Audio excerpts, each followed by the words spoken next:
নমস্কার বন্ধুরা, আশা করছি আপনারা ভালো আছেন। আমিও খুব ভালো আছি। নতুন একটা ব্লগে আপনাদের স্বাগত জানাই। আজ 15ই আগস্ট, আপনাদেরকেও জানাই শুভ স্বাধীনতা দিবস। আজকে আমি যাচ্ছি আমার ছেলের স্কুলে। ওদের স্কুলে একটু প্রোগ্রাম হয়। তা আমি কোনো বছরেই, ও তো ছোটো ছিল, যেতে পারিনি। আর এই বছরেই খুবই বায়না করছে আমাকে নিয়ে চলো। তাই সকালবেলা উঠে রেডি হয়ে গেছি। আমাদের সঙ্গে থাকুন, দেখতে পাবেন।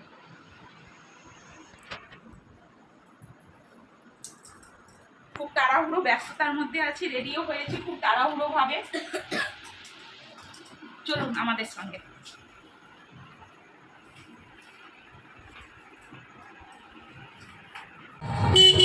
টোটোতে উঠে পড়েছি আমরা।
দেখুন কত খুদে সব ছোট ছোট রাস্তায় কত আনন্দ সহকারে প্রভাত ফেরি করবে বলে বেরিয়ে পড়লো স্কুল থেকে, কিন্তু আকাশ আর সায় দিল না। 5-10 মিনিটও হাঁটতে লাগেনি, বৃষ্টি চলে এসছে। আর ছেলের হচ্ছে এই যে সেজেছে সব ইউনিট অনুযায়ী, ওদের ক্লাসের একটা করে ম্যাম আর ইউনিট অনুযায়ী সেই রকমভাবে সাজিয়ে কত সুন্দর বের করলো। আর বৃষ্টিটা এসে এমনই করে দিল, পুরো অনুষ্ঠানটাই মাটি করে দিল। এমনই তো পরিস্থিতি, যার বাচ্চা চারিদিকে তো ছুটছে, আমিও আমার বাচ্চাটা কিছু সময় খুঁজে পাচ্ছিলাম না, তারপরে পেয়েছি। স্যার ম্যামেরা দেখুন এসে বলছে যে বাচ্চাদের যে যার মানে যারাই থাকুক না কেন আপনাদের সঙ্গে অন্তত স্কুল অবধি আপনারা গাইড করে একটু নিয়ে ঢুকিয়ে দেবেন। ওনারাও সারাটা মানে যত সময় বৃষ্টি হয়েছে তত সময় ওনাদেরও তো একটা দায়িত্ব, বলুন, এতগুলো বাচ্চা নিয়ে পথে নেমেছিল। এই যে ভেতরে, স্কুলের ভেতরে মানে ওনাদের গাড়ি গিয়েছিল, স্কুল থেকে গাড়ি নিয়ে গিয়ে আবার বাচ্চাদের নিয়ে স্কুলের ভেতরে প্রবেশ করেছে।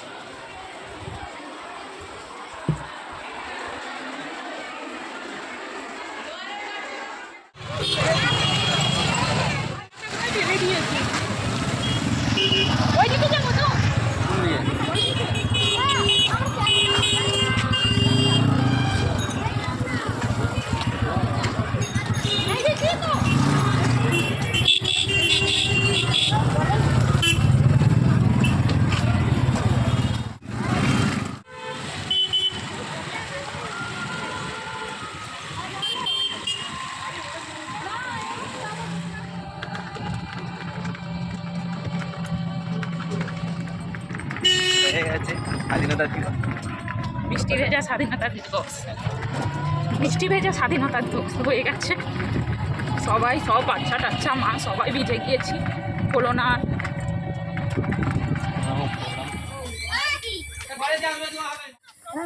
ওটা দুজনের দুটো নাকি? হ্যাঁ, আর জেঠুর কথা এ নাও লাড্ডু, হাতে বানানো লাড্ডু, এ ধরো। তুমি একটু না,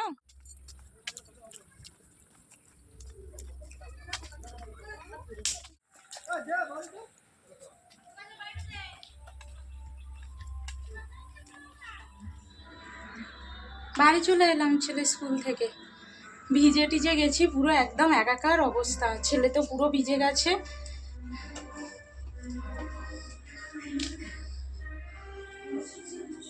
স্কুলের প্রোগ্রামগুলো হয়, এই যে রান্না শুরু করে দিয়েছি, ঘেমে পুরো স্নান হয়ে গেছি আমি।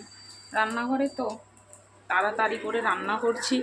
আপনাদের দাদা ডিউটি যাবে খেয়ে, দেরিও হয়ে গেছে আসতে। বললাম না বৃষ্টি এসে গিয়েছিল, দাঁড়িয়ে পড়েছিলাম। কি রান্না করছি তারা বুঝতে পারছেন কিছু? কি রান্না করছে? খিচুড়ি, সব রকম সবজি, সয়াবিন, চাল ডাল দিয়ে বসিয়ে দিয়েছি। আর এইখানে হচ্ছে ডিম ভাজা, এখানে হয়ে গেছে আর এখানে হচ্ছে। তাড়াতাড়ি বললাম তো, দেরি। ছেলেকে ফ্রেশ করে দিয়েছি, এখন টিভি দেখছে। একদিন আগেকার এই প্রোগ্রাম খিচুড়িটা মানে বাড়িতে হচ্ছিল না, আজকের শেষমেশ শুরুই করেছিলাম।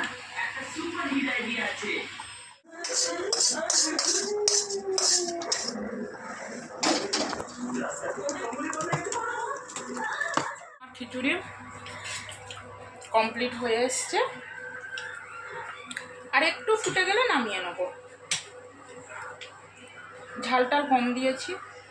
আমার বাচ্চাটা বললাম না শরীরটা খারাপ মতো, বুঝতে পারছি না, গ্যাস হয়ে যাচ্ছে না, জ্বর, এদিকে ঠান্ডা লেগে আছে, আবার গ্যাস ও পেটেরও প্রবলেম হচ্ছে খুব। খাওয়া দাওয়া করে ওপরে আর হচ্ছে না, সকাল থেকে পুরো একদম বিচ্ছিরি অবস্থা হয়ে গেল। রেডি হয়ে বললাম বাড়ি থেকে বেরোচ্ছি, আমাদের গিরিশ মোড়ে যেখানে বাজার, সেখানে গেলাম। ছেলে তো এতটাই শরীর খারাপ করছে যে মা আমি আর যাবো না। ও আমাদের জন্য যাইনি, কিন্তু ওর জন্যই গিয়েছিলাম। ওই সকালবেলা যখন আমি উঠলাম 5টার সময়, ওকে বললাম যে বাবাই বাইরের ওয়েদারটা খারাপ আর তো শরীর ভালো না, তাহলে যাওয়ার দরকার নেই। সেই কি চিৎকার কান্নাকাটি। আপনাদের দাদা আবার বললো ঠিক আছে চলো আমিও তোমাদের সঙ্গে যাচ্ছি, ওই বলে বেরিয়ে গেলাম। তো রাস্তায় এমন শরীর খারাপ, আবার আপনাদের দাদা ওষুধ কিনলো, ওকে খাওয়ালো, একটু রেস্ট নিল ওর একটা বন্ধুর দোকানে বসে একটু রেস্ট নেওয়ার পরে তারপরে আবার আমি বাড়ি যাও বলে না না স্কুলেই যাব। সে স্কুলে গিয়েও বিপদ, এমন বৃষ্টি, সে বাচ্চাদের নিয়ে তো নাজেহাল অবস্থা। আর আমি বাড়ি থেকে একটাই ছাতা নিয়ে গিয়েছিলাম, ওকে তো দিয়েছি ছাতাটা যে তুই মাথায় নে। মানে সে প্রভাত ফেরি সবে শুরু হয়েছে আর বৃষ্টিটা, মানে কি বিচ্ছিরি ব্যাপার। বাচ্চা টাচ্চা নিয়ে পুরো ভিজে স্নান, বাড়ি থেকে তো স্নান করে পূজা করেই গিয়েছিলাম, আবার স্নান, আবার এই এক্ষুনি স্নান টান করলাম। আমার অতিরিক্ত ঘাম দেয়, সারাক্ষণই জামা টামা ভিজে থাকে, তো অস্থির লাগছিল। রান্না টান্না করে খাওয়া দাওয়া করে স্নান টান করেছি, এবার একটু রেস্ট নেবো। ভিডিওটা এখানেই শেষ করলাম, আবার দেখা হবে নেক্সট ভিডিওতে। আর যদি ভালো লেগে থাকে তাহলে একটু আমাকে কমেন্ট করবেন আর লাইক শেয়ার